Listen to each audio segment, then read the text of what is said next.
Hello दोस्तों, कैसे हैं सब लोग। तो चलिए दोस्तों, बात करते हैं आज हमारे ईबीएस की पेडागोजी की। तो ईबीएस की पेडागोजी क्या है, देखो इसका इंट्रोडक्शन क्या है, इसको पढ़ते हैं। ये हमारा पर्यावरण अध्ययन यानी इन्वायरमेंट का अध्यापन राष्ट्रीय पाठ्यचर्या समिति ने 1975 के नीतिगत दस्तावेज 10 वर्षीय स्कूल के लिए पाठ्यक्रम एक रूपरेखा अर्थात the curriculum for the 10 year schools A framework में सिफारिश की थी कि एक एकल विषय पर्यावरण अध्ययन प्राथमिक स्तर पर पढ़ाया जाना चाहिए। ठीक है, तो इसके कुछ पॉइंट हैं, उनको पढ़ लेते हैं। पहले देखो, ये दे रखा है हमारा पहले 2 वर्ष में यानी कक्षा 1 से 2 पर्यावरण अध्ययन प्राकृतिक और सामाजिक वातावरण दोनों को देखेगा, जबकि कक्षा 3-4 में सामाजिक अध्ययन सामान्य विज्ञान के लिए अलग अलग से होंगे। EVS part 1, EVS part 2। ठीक है, ये बुक्स होंगी। नेक्स्ट है ये राष्ट्रीय शिक्षा नीति। ये राष्ट्रीय शिक्षा नीति नेशनल पॉलिसी ऑफ एजुकेशन 1986 और राष्ट्रीय पाठ्यचर्या की रूपरेखा एनसीएफ 1988 में भी प्राथमिक स्तर पर पर्यावरण अध्ययन के शिक्षक के लिए यही दृष्टिकोण प्रस्तुत किया। नेक्स्ट पॉइंट है ये एनसीएफ 2000 में सिफारिश की थी कि पर्यावरण अध्ययन को एक एकीकृत पाठ्यक्रम के रूप में पढ़ाया जाए। प्राथमिक स्तर यानी कक्षा 3 से 4 पर विज्ञान और सामाजिक अध्ययन के लिए अलग अलग विषय ना पढ़ाए जाएं। ये कहता था हमारा एनसीएफ 2000। नेक्स्ट पॉइंट है वर्तमान में एनसीएफ 2005 में पर्यावरण अध्ययन के लिए एकीकृत दृष्टिकोण को निरंतरता आगे बढ़ाने में मजबूत बनाने में आह्वान किया है। नेक्स्ट है देखिए, यह पर्यावरण का अर्थ है बाह्य आवरण जो हमें चारों ओर से घेरे हुए है।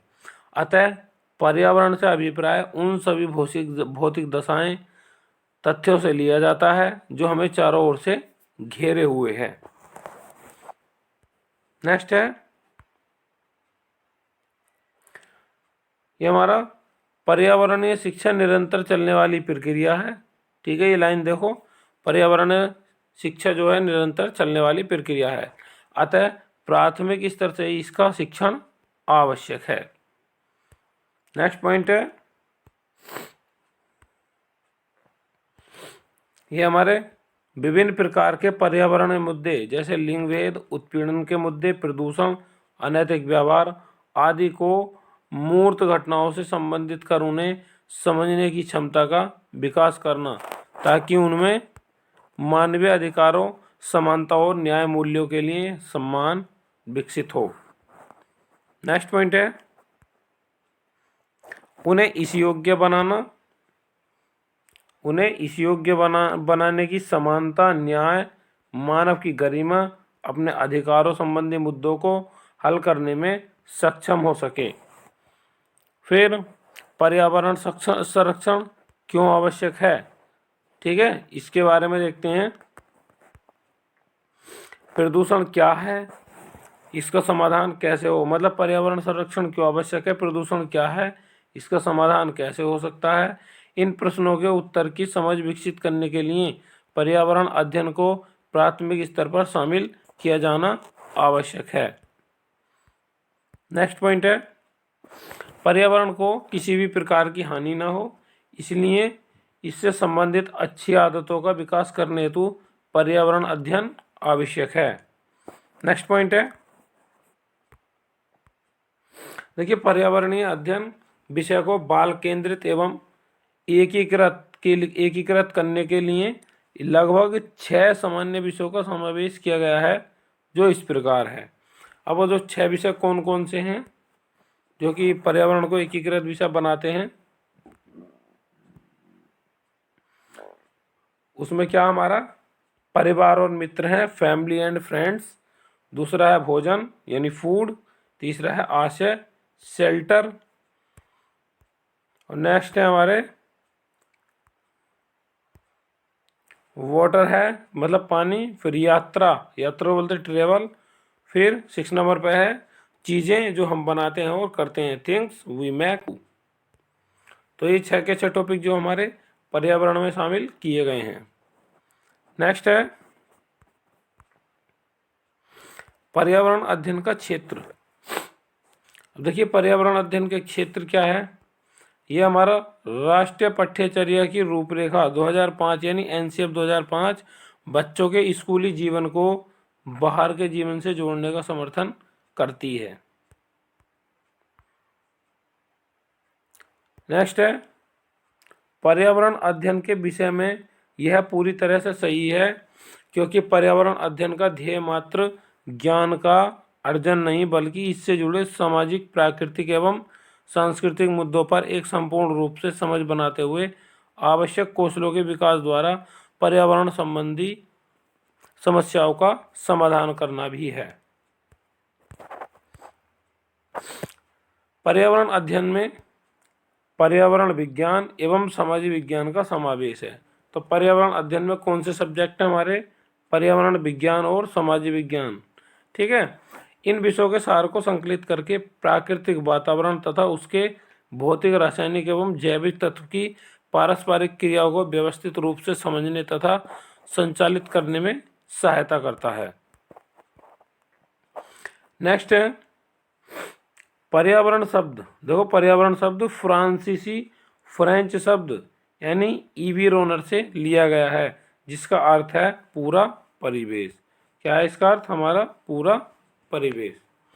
अब देखो पर्यावरण अध्ययन के क्षेत्र के बारे में यानी स्कोप ऑफ ईवीएस।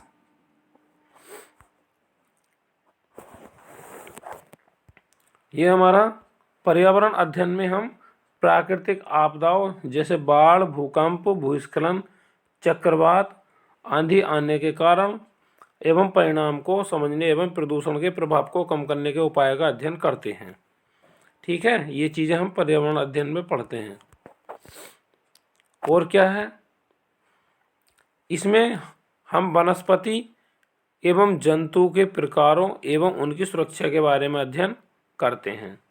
और क्या हमारा प्राकृतिक संपदा एवं उनकी समस्याओं का संरक्षण एवं सुरक्षा, इसमें जल, मृदा, वन, खनिज, बिजली एवं परिवहन शामिल हैं। तो क्या क्या आते हैं देखो प्राकृतिक संपदा में, इसमें जल आ गया, मृदा है, वन है, खनिज हैं, बिजली एवं परिवहन शामिल है। नेक्स्ट है ये पर्यावरण के अध्ययन के क्षेत्र में न सिर्फ पृथ्वी वरन अंतरिक्ष भी शामिल है। मानव पर्यावरण मुद्दों से संबंधित नीति एवं कानून का अध्ययन करते हैं। नेक्स्ट पॉइंट है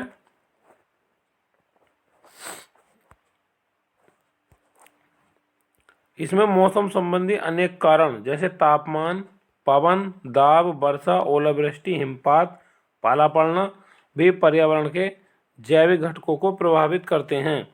जलवायु परिवर्तन के कारण आज अनेकों समस्याएं हमारे सामने प्रकट हो रही हैं, जिन्हें समझने तथा उनके निवारण हेतु मौसम विज्ञान के बारे में हम पर्यावरण अध्ययन में पढ़ते हैं। नेक्स्ट है ये हमारा पर्यावरण अध्ययन का क्षेत्र काफ़ी व्यापक होता है। पर्यावरण अध्ययन को 3 व्यापक नियमों के अनुसार संचालित किया जाता है। अब वो कौन कौन से हैं उनको देखते हैं। ये 3 व्यापक नियम है हमारे, पर्यावरण के बारे में सीखना, पर्यावरण के लिए सीखना, पर्यावरण के माध्यम से सीखना। ये जो हमारे 3 व्यापक नियम हैं।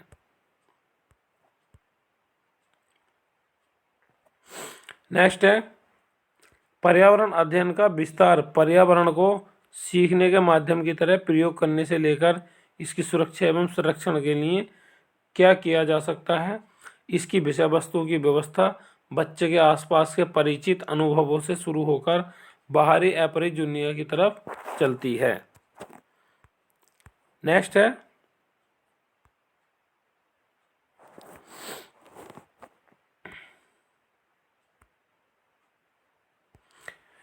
ये हमारा पर्यावरण अध्ययन का क्षेत्र सिर्फ बच्चों को अपने पर्यावरण की खोज करके समझना ही नहीं, बल्कि सकारात्मक अभिवृत्तियों, मूल्यों एवं प्रथाओं जैसे कि धरती पर जीवन की रक्षा, प्यार, अपने दूसरों की देखभाल, प्राकृतिक संसाधनों का संरक्षण और क्या हमारे सामूहिक अधिगम की प्रशंसा, अपनेपन का भाव, सामाजिक दायित्व, संस्कृति के महत्व को समझने का विकास भी करना है। उसके बाद पर्यावरण की गुणवत्ता बढ़ाने के लिए सकारात्मक तथा अनुकूलन क्रियाओं की शुरुआत करना। नेक्स्ट है संरक्षण की नीतियों को बढ़ावा देना तथा पर्यावरण को बढ़ावा देने वाले स्वभाव एवं आदतों को अपनाना। अब देखो पर्यावरण अध्ययन का महत्व एवं एकीकृत पर्यावरण, अब ये क्या होता है इसके बारे में पढ़ते हैं।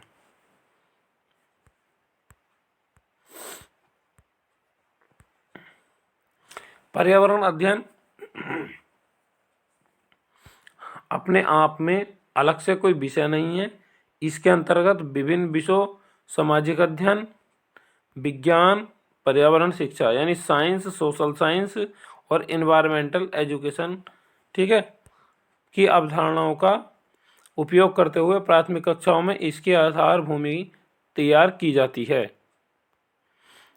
नेक्स्ट क्या हमारा प्रत्येक विषय के शिक्षण का अपना उद्देश्य है, अपना महत्व है एवं इससे विषय के सीखने की प्रक्रिया जुड़ी है।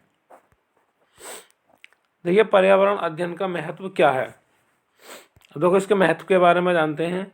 संपूर्ण शिक्षा का उद्देश्य बच्चों की मानसिक, भावनात्मक, सृजनात्मक, सामाजिक, शारीरिक आदि क्षमताओं का विकास करना है। सिर्फ कक्षाओं में रट्टा मारकर पढ़ने से नहीं होता, बल्कि पर्यावरण के साथ जुड़ाव व अनुभव से होता है। नेक्स्ट है पर्यावरण अध्ययन का मुख्य केंद्र बिंदुओं में से यह एक है। बच्चों को वास्तविक संसार जिसमें वह रहते हैं से परिचित कराया जाए। पर्यावरण अध्ययन की परिस्थितियां, अनुभव उन्हें अपने प्राकृतिक एवं मानव निर्मित प्रति देश की छानबीन करने तथा उनसे जुड़ने में सहायता करते हैं। अगला है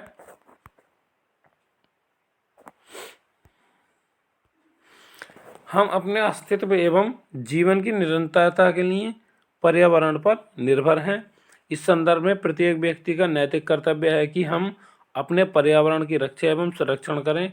ऐसा करने के लिए इस बात की समझ अत्यंत आवश्यक है कि हमारे पर्यावरण की संरचना क्या है तथा इसका महत्व क्या है। पर्यावरण अध्ययन इसमें सहायक होता है। आगे है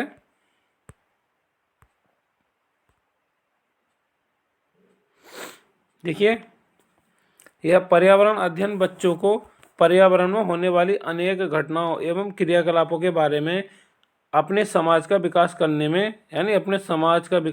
में सहायता करता है और इसके द्वारा इन्हें सीखने के लिए प्रत्यक्ष अनुभव प्रदान किए जाते हैं। ठीक है, ये सब उन्हीं में अंडरलाइन करता हूँ जो हमारे एग्ज़ाम के दृष्टि से बहुत ही मोस्ट इम्पोर्टेंट हैं। नेक्स्ट है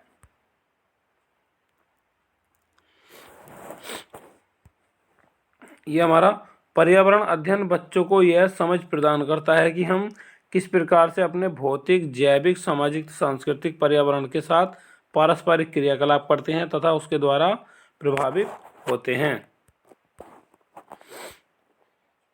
नेक्स्ट है हमारा पर्यावरण का यह मुख्य लक्ष्य है कि बच्चों को इस योग्य बनाना ताकि वह पर्यावरण से संबंधित सभी मुद्दों को जानने, समझने और संबंधित समस्याओं को हल करने में सक्षम हो सकें।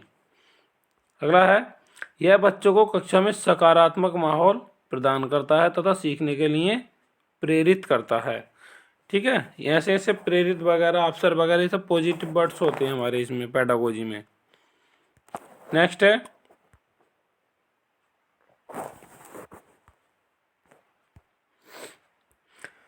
पर्यावरणीय अध्ययन शिक्षण अधिगम प्रक्रिया को सरल और सुविधाजनक बनाने में सहायक है, क्योंकि यह करके सीखने पर बल देता है। ठीक है, पर्यावरण क्या है हमारा, करके सीखने पर बल देता है। अगला है पर्यावरण अध्ययन पाठ्यक्रम में हाथों से काम करने के महत्व और विरासत में प्राप्त शिल्प परंपराओं को प्रोत्साहित करने की जरूरत पर बल दिया गया है। ठीक है, ये प्रोत्साहित भी हमारा क्या है, पॉजिटिव वर्ड्स है। नेक्स्ट है ये हमारा पर्यावरणीय अध्ययन एनसीएफ 2005 की चिंताओं में से एक को कम करने में भी मदद करता है और पाठ्यक्रम के बोझ को घटाना। इसके अध्ययन से बच्चे गहनता से सोचते एवं सीखते हैं, अनुभवों का विश्लेषण करते हैं। इस प्रकार के अनुभव बच्चों में सामूहिक कौशलों का विकास करने में सहायता करते हैं। यह उन दल के साथ घुलने मिलने के कुछ प्राथमिक कौशलों का विकास करने में सहायता करते हैं, जैसे कि दल के साथ काम करना, उनकी बात सुनना तथा उनसे बात करना सीखना आदि। नेक्स्ट है इसी के साथ बच्चों में दूसरों के दृष्टिकोण एवं विश्वासों के प्रति भावनाओं का विकास होता है। विचारों, अनुभवों, लोगों, भोजन, भाषा, पर्यावरण तथा सबसे अधिक सामाजिक सांस्कृतिक रिवाजों एवं आस्थाओं की कदर करना सीखते हैं। यह हमारा अपने शुरुआती वर्षों में से बच्चों के ऐसे अनुभव उन्हें बड़े होकर लोकतांत्रिक देश के अच्छे नागरिक बनाने में सहायता करते हैं। ठीक है,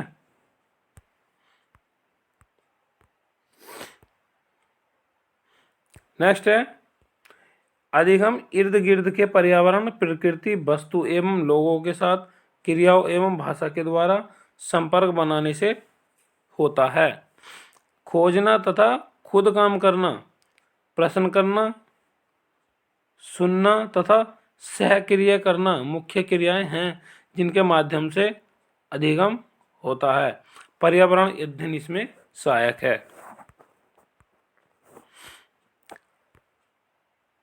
तो ये तो थे उसके पर्यावरण के जो टॉपिक थे। अब बात करते हैं एकीकृत पर्यावरण अध्ययन। ठीक है, इंटीग्रेटेड ईबीएस। तो ये हमारा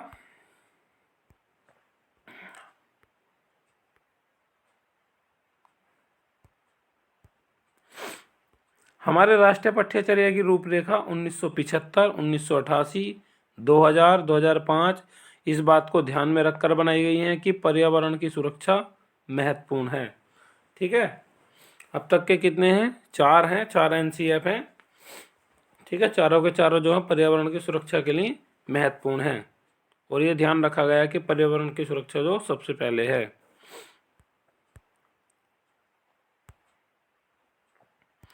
यह हमारा राष्ट्रीय शिक्षा नीति 1986 में पर्यावरण के बचाव को केंद्र में रखकर राष्ट्रीय पाठ्यचर्या के विकास की बात की गई है, अर्थात यह संपूर्ण शिक्षा का एक महत्वपूर्ण उद्देश्य है। फिर राष्ट्रीय स्तर पर एनसीईआरटी द्वारा विकसित सब्जी पाठ्यचर्या में इस पर ध्यान देने के लिए बल दिया गया है।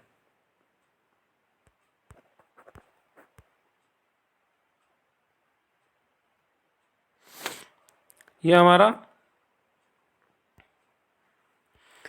1975 की राष्ट्रीय पठ्यचर्या यानी एनसीएफ 1975 प्राथमिक कक्षाओं में पर्यावरण को एक अलग विषय के रूप में पढ़ाने की थी।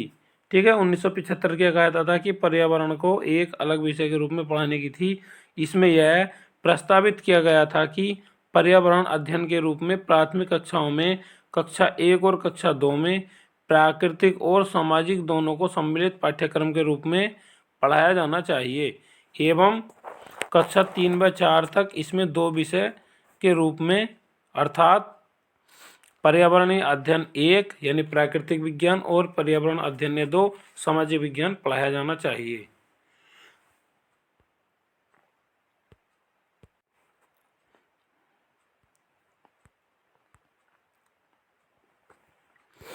यह हमारा राष्ट्रीय शिक्षा नीति 1986 तथा राष्ट्रीय पाठ्यचर्या की रूपरेखा 1988 यानी एनसीएफ 1988 में भी पर्यावरण अध्ययन के बारे में उपयुक्त व्यवस्था को ही मंजूर किया गया था।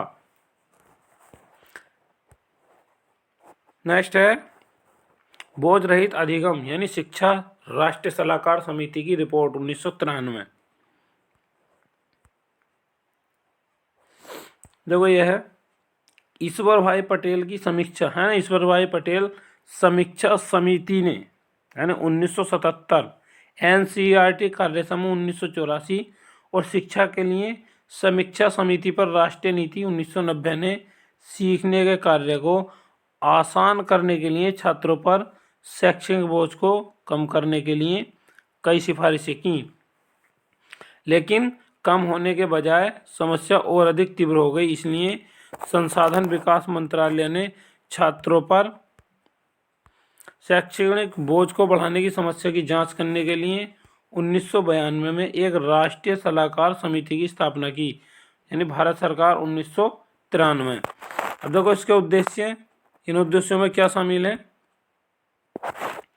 इन उद्देश्यों में शामिल है जीवन भर स्वयं सीखने और कौशल तैयार करने के लिए क्षमता सहित गुणवत्ता में सुधार करते हुए सभी स्तरों पर छात्रों पर भार को कम करने के लिए तरीके और साधन सुझाना, ये इसके उद्देश्यों में शामिल है। इस समिति ने एक रिपोर्ट प्रस्तुत की है ना, यानी बोझ रहित शिक्षण पर्यावरण शिक्षा पाठ्यक्रम पर निर्णय को काफी हद तक इसके द्वारा निर्देशित किया गया था। अब एनसीएफ 2000 यानी राष्ट्रीय पाठ्यचर्या की रूपरेखा 2000, एनसीएफ 2012 ने 2000 क्या कहता है?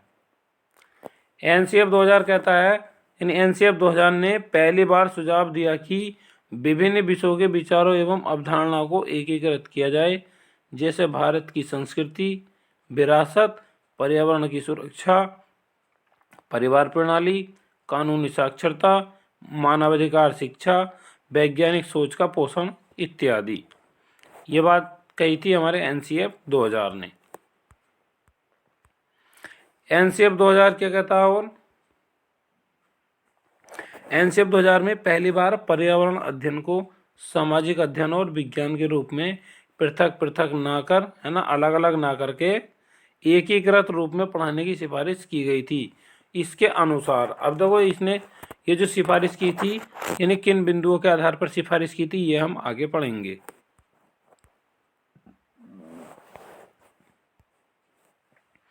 ये हमारा कक्षा 1 व 2 ने इसे पाठ्यक्रम के अलग से विषय के रूप में नहीं रखकर इसे भाषा और गणित विषयों के साथ एकीकृत कर पढ़ाने के लिए कहा गया। गणित की सामग्री बच्चे के नज़दीक पर्यावरण के चारों ओर बनाई जानी है।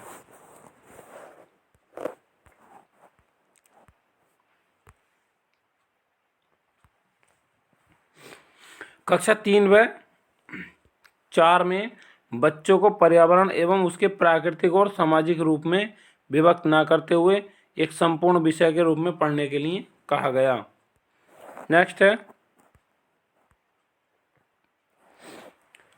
एनसीएफ 2005 राष्ट्रीय पाठ्यचर्या की रूपरेखा 2005।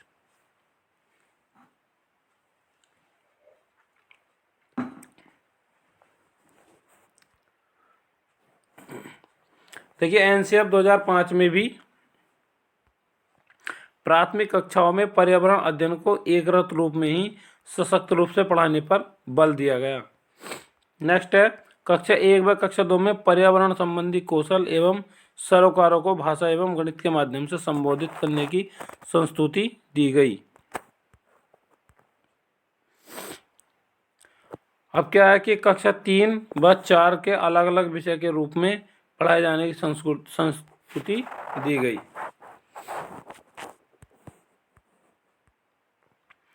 पर्यावरण अध्ययन को एकीकृत करने की आवश्यकता। अब देखो क्यों आवश्यकता हुई, उसको पढ़ते हैं।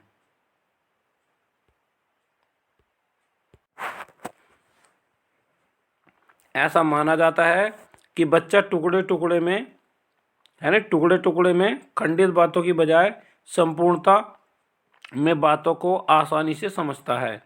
जैसे कि बच्चा पेड़ को एक संपूर्ण पेड़ के रूप में पहचानता है। वह पेड़ को घर का पेड़, ठीक है, वह पेड़ को घर का पेड़ या बाहर का पेड़ के रूप में पहचानता है। वह मूर्त बातों को ही देखता है। ऐसे में हम यदि उसे अमूर्त और अनुभव से परे की बात बताने लगें तो वह उन अपने अनुभवों से जोड़ नहीं पाएगा और सूचनाओं को रटने लगेगा, अपने पर्यावरण के प्रति सार्थक समझ विकसित नहीं कर पाएगा। और क्या हमारा एनसीईआरटी द्वारा कक्षा 3 और 3 से 5 तक पर्यावरण अध्ययन पाठ्यक्रम को एकीकृत स्वरूप प्रदान करने के लिए 6 विषय क्षेत्रों की पहचान की गई, जिसमें बहुविशेषता को एकीकृत किया गया। इन्हें थीम अर्थात प्रकरण कहा गया। वो कौन कौन से हैं? ये हमारे परिवार एवं मित्र प्रकरण के भाग के रूप में। तो क्या है इसमें? देखो, इसमें आ जाते हैं पौधे एवं जानवर। पौधे एवं जानवर परिवार एवं मित्र प्रकरण में सोच समझकर शामिल किए गए हैं। यह स्पष्ट करने के लिए मानव पौधों और जीव जंतुओं के साथ प्रगाढ़ संबंध रखते हैं तथा इसमें उनके बारे में पूर्ण एवं संगठित वैज्ञानिक एवं सामाजिक नजरिए से पढ़ने की आवश्यकता है। उसके बाद आए हमारे रिश्ते या संबंध। इस उप प्रकरण में वे अपने रिश्तेदारों के बारे में चर्चा करते हैं जो उनके साथ रहते हैं और जो कहीं और चले गए हैं, उनके रिश्ते घरों में क्या बदलाव आए हैं उसका ज्ञान मिलता है। वह सोचते हैं कि अपने रिश्तेदारों में कौन कौन प्रशंसा के पात्र हैं एवं किन किन गुणों या कौशलों के कारण संबंध तथा परिवारों से बच्चों में अपनेपन तथा प्रेम की भावना का विकास होता है। उसके बाद आता हमारा काम तथा खेल। इस उप प्रकरण से यह पता चलता है कि परिवार या पास पड़ोस में कुछ लोग काम करते हैं या कुछ काम नहीं करते हैं। इससे उन्हें लिंग भेदों पर आधारित भूमिकाओं में भावनात्मक रूप से समझने में सहायता प्राप्त होती है। वे जो खेल खेलते हैं उनका विश्लेषण करने का अवसर मिलता है। देखो, ये अवसर पॉजिटिव वर्ड्स है। किस प्रकार पारंपरिक खेल तथा खिलौनों से वह अलग है, यह समझ मिलती है। ठीक है। अब पर्यावरण अध्ययन क्या? पर्यावरण अध्ययन परिवेश के सामाजिक और भौतिक घटकों की अंतर्क्रियाओं का अध्ययन है। अतः जब हम अपने परिवेश अर्थात इर्द गिर्द उपस्थित उपरोक्त सामाजिक और बौद्धिक घटकों को समझने का प्रयास करते हैं तो वही पर्यावरण अध्ययन कहलाता है। देखो, इसमें क्या हमारे सामाजिक घटक कौन कौन से आ जाते हैं? सामाजिक घटक है भाषा है, मूल्य है, संस्कृति। भौतिक घटक वनस्पति, पशु पक्षी, हवा, पानी। नेक्स्ट है पर्यावरण शिक्षा। पर्यावरण शिक्षा में लोगों को बताया जाता है कि प्राकृतिक पर्यावरण के तरीके पर प्रदूषण मुक्त पर्यावरण को बनाए रखने के लिए पारिस्थितिकी तंत्र को कैसे व्यवस्थित रखना चाहिए। अर्थात पर्यावरण के विविध पक्षों एवं इसके घटकों एवं मानव के साथ अंत संबंध है। पारिस्थितिक तंत्र, प्रदूषण, विकास, नगरीकरण। तो इसमें कौन कौन से आ रहे हैं हमारे? पारिस्थितिक तंत्र, प्रदूषण, विकास, नगरीकरण, जनसंख्या आदि का पर्यावरण पर प्रभाव आदि की समुचित जानकारी देना। देखिए, उद्देश्य क्या है इसके? उद्देश्य हमारे शिक्षा का मुख्य उद्देश्य ज्ञान प्रदान कराने के साथ साथ जागरूकता पैदा करना, चिंतन का एक दृष्टिकोण पैदा करना, पर्यावरणीय चुनौतियों को नियंत्रित करने के आवश्यक कौशल को प्रदान करना है। आज के बच्चे आंतरिक खेलों और इलेक्ट्रॉनिक यंत्रों में खेलने में व्यस्त रहते हैं, जिससे उन्हें अपने प्राकृतिक दुनिया के बारे में जानने के अवसर नहीं मिलते। छात्रों को अपने परिवेश से परिचित कराने के लिए प्रोत्साहित किया जाना चाहिए और इसलिए पर्यावरण शिक्षा को पाठ्यक्रम में शामिल कराना आवश्यक है। देखो, एनसीएफ 2005 के उद्देश्य क्या थे, यानी पर्यावरण शिक्षा को इसमें शामिल करने के? ये थे उनके बच्चों को उनके वास्तविक संसार यानी प्राकृतिक एवं सामाजिक संस्कृति से परिचित करवाना, पर्यावरण का ज्ञान एवं समझ विकसित करना। और क्या है हमारा? प्रकृति में पारस्परिक निर्भरता तथा संबंधों का ज्ञान कराना तथा समाज का विकास करना। उसके बाद है पर्यावरण से संबंधित विषयों को समझने में उनकी सहायता कराना। पर्यावरण के अनुकूल मनोवृत्तियों तथा मूल्यों को प्रोत्साहित एवं पोषित करना। उसके बाद है अवलोकन, रचनात्मक कौशल तथा सकारात्मक क्रियाओं को बढ़ावा देना। इसके बाद है पिछले और वर्तमान पर्यावरण के मध्य तुलना कर विद्यार्थी कर सकें कि अतीत से अब में पर्यावरण में क्या परिवर्तन आया है। पर्यावरणीय मुद्दों के प्रति विद्यार्थियों को जागरूक होना, पर्यावरण के संरक्षण और प्रबंधन के लिए प्रभावी कार्रवाई का महत्व बताना और प्रश्न उठने की